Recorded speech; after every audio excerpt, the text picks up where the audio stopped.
혼다하고 이제 닛산이 결합을 하는데, 이렇게 결합하게 된 이유는 중국의 비아드 중국차가 워낙에 저가 물량 공세에 들어온 거예요. 그러니까 더 이상 버틸 수가 없다. 지금 비아드는 이제 내년에 한국 시장에도 직접 들어오겠다고 얘기를 한 상태입니다. 이 상태에서 이제 문 열어줬다가 한국 시장에서 뭐 사람들에 따라서는 그렇습니다. 한국 시장에서는 안 먹힐 거다 그러는데, 알리나 테무 싸구려 앞세워서 미끼 상품 앞세워서 이용자들 쫙 늘려가는 거 보십시오. 지상파 방송에서 알리 테무 광고를 그냥 간접 광고를 대놓고 하는 거 보십시오. 그거 본질할 앞에 버텨낼 장사가 없어요. 그러다 보니까 혼다하고 닛산도 일본 차의 자존심이에요. 이 자존심을 구기고 합병하는 이런 수를 쓴 거죠. 거기다가 이제 당장 경영권도 방어해야 되고, 그 다음에 지금 결국 일본이라는 것이 일본 자체도 그렇고, 그 다음에 일본 기업도 그렇고, 한쪽에는 중국의 공세, 한쪽에는 트럼프의 칼춤 앞에 지금 살 길을 모색해야 되는데, 덩치가 크면 클수록 살 길을 모색하기에 유리해진다. 힘을 합치자, 이렇게 된 것이죠. 그런데 이거를 일본의 자동차 기업 혼다와 닛산이 아니라 사실은 이 모든 문제들을 우리도 똑같이 겪고 있어요. 자동차뿐만이 아니라 철강이나 석유화학 똑같이 겪고 있어요. 얼마 전에 우리 롯데케미칼 봤잖아요. 롯데케미칼도 여기에 똑같은 상황에 다 처해져 있는 거예요. 그리고 크게 보면 한국이란 나라 자체, 일본이란 나라 자체도 똑같은 숙제에 지금 직면해 있는 겁니다. 그래서 서울대학교 국가미래전략원이 보고서를 냈어요. 이런 교수님들이 참여했는데, 글로벌 대한민국의 새로운 한일협력이라 그래서, 사실 한국에서 제가 이 보고서 얘기를 듣고, 야, 이런 타이밍에 일본하고의 협력을 통해서 돌파구를 찾자는 제안 좀 무모하지 않나 싶은 생각을 했어요. 근데 생각해보면 마찬가지입니다. 지금 우리가 안보 위기라고 생각하면서 지금 중국의 얘기, 미국의 상황 뭐 등등 얘기하는데, 우리는 우리 중심으로 생각하는데, 생각해보세요. 일본도 우리가 겪는 안보 위기 똑같이 겪고 있어요. 북한이 뭐 이상한 거 쐈다. 일본이 우리보다 먼저 발표합니다. 북한 내부의 움직임, 우리보다 일본 언론이 더 열심히 취재합니다. 왜냐? 북한의 위협을 우리가 오히려 더 둔감해요. 일본이 더 민감합니다. 우리가 안보 위협이라고 느끼는 모든 것들, 일본도 똑같이 느끼고 동병상련이다. 옆집에 사는 호라비하고 과부다. 서로 간에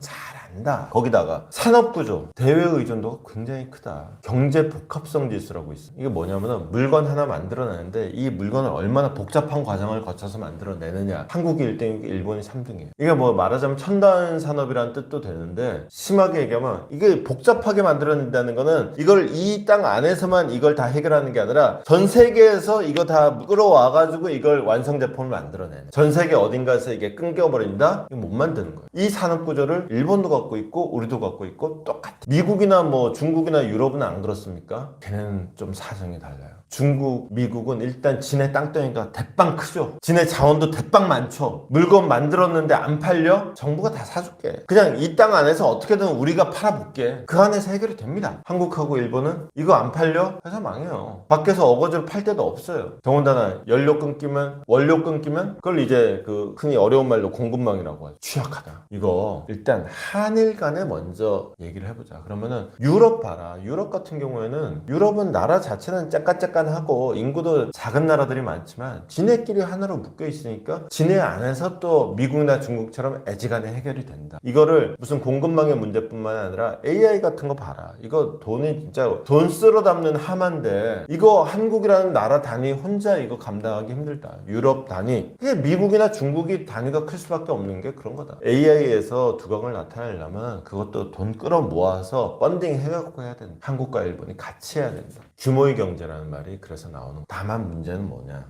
제가 딱 이 보고서의 제목을 보는 순간 우려했던 게 이거예요. 역사 문제를 두고 일본하고 뭐 하려고 그러면은, 윤석열 대통령도 뭐 지금에 와서 의미가 없어지다시피 했지만은 그나마 잘했다고 칭찬 듣던 게 한일 관계 복원한 건데, 그건 이제 아는 사람들 사이에 칭찬한 거고 국민들한테는 욕먹으면서 한 거. 이걸 이 시점에서 또 한일 관계, 너무 위험한, 지금 타이밍 잘못 잡은 생각 아닌가 그랬는데 딱 이 서울대 교수님들이거든요. 한마디로 얘기합니다. 그래, 일본 애들은 계속 정신 못 차릴 거고 앞으로도 뻘소리 할 거고 그러면서 우리 국민 감정 건드릴. 그런데 우리는 우리 스스로한테 가슴에 손 얹고 한번 얘기를 해봐. 역사 문제를 완전히 풀 때까지 한일 간의 경제 안보 협력을 그래서 안 하는 게 맞다고? 하지 말자고? 어차피 해야 될 일 아니냐. 그러면서 얘기를 합니다. 프랑스는 2번이나 독일한테 된통 맞았어요. 2번이 아니지. 3번. 보불전쟁 때부터 하면 3번이고. 하여튼 원래 가까운 나라가 사이가 안 좋아요. 원래 같은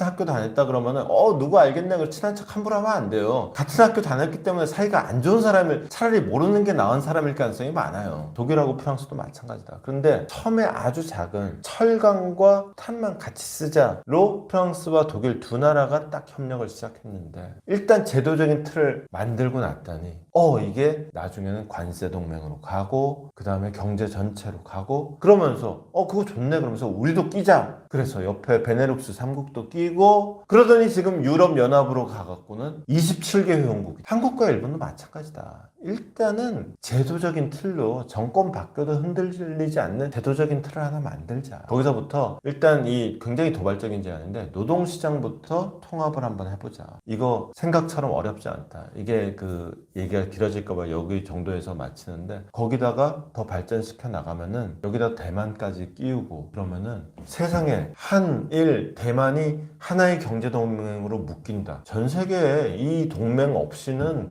반도체가 성립이 안 돼요. 여기서 우리를 못 살게 굴어 누가?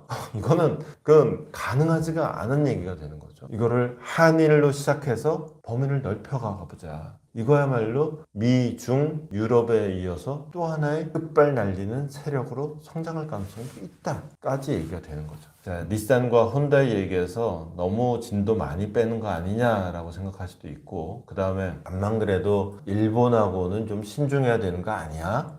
라는 생각도 하실 수 있을 텐데 지금 상황에서 개헌을 얘기하고 심지어 내각제를 얘기하는 것도 어쩌면 황당합니다. 근데 한번 생각해 보자는 말씀이고 그 다음에 일본과의 경제동맹 너무 위험천만하지 않나?